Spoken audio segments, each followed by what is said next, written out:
सोलापुर जिले के दक्षिण सोलापुर निर्वाचन क्षेत्र के विधायक रह चुके भाजपा उम्मीदवार सुभाष बापू देशमुख के प्रचार कार्यालय का उद्घाटन कल विधायक चित्रताई वाघ और अन्य गणमान्य अतिथियों की उपस्थिति में हुआ।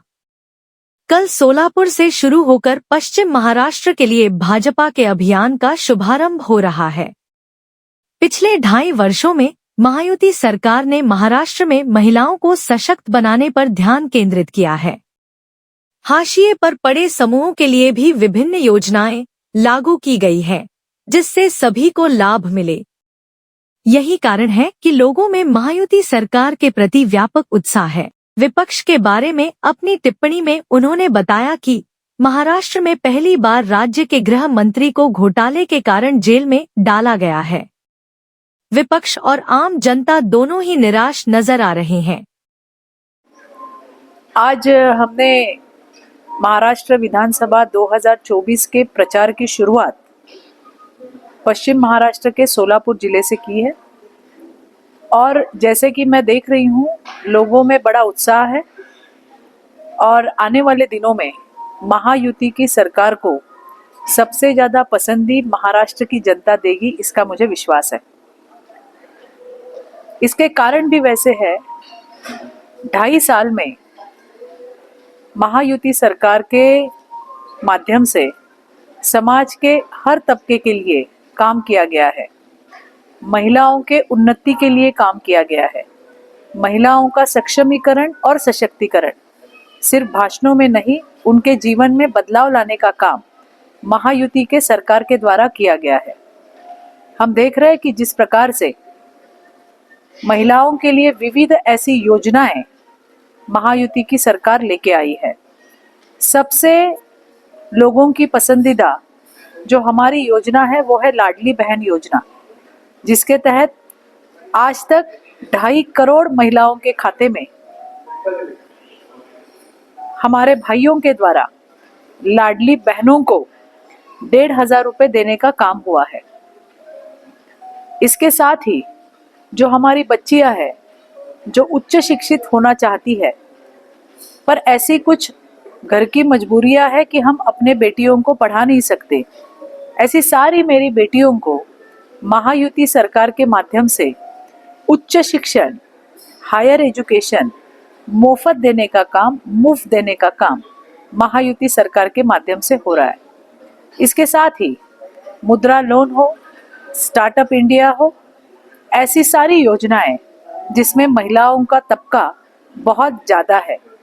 इसके साथ ही राज्य के, देश के लोकप्रिय प्रधानमंत्री नरेंद्र जी मोदी, इन्होंने लखपति दीदी बनाने का प्रण किया है।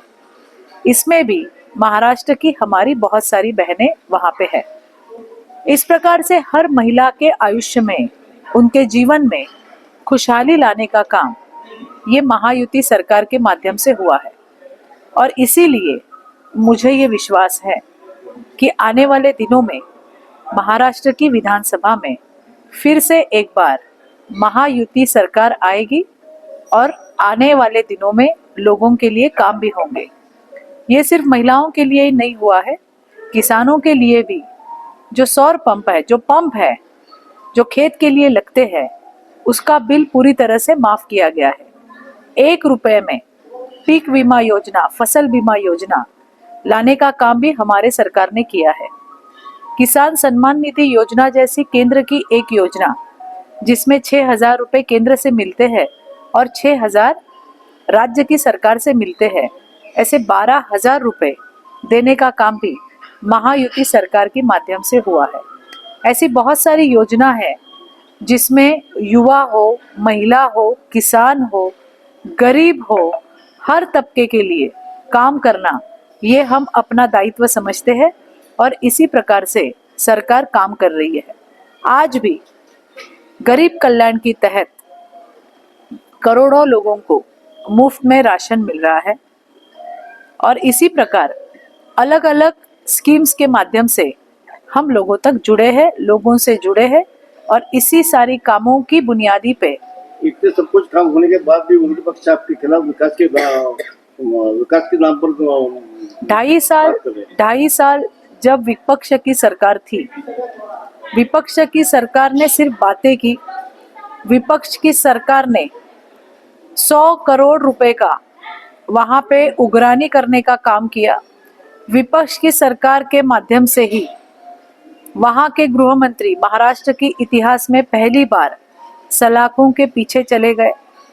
कोविड में जब लोग मर रहे थे, तब विपक्ष के तत्कालीन मुख्यमंत्री उद्धव बाला साहब ठाकरे, इन्होंने फेसबुक पे रह के लोगों से बात करने का काम किया, लेकिन उनको न्याय देने का काम नहीं किया।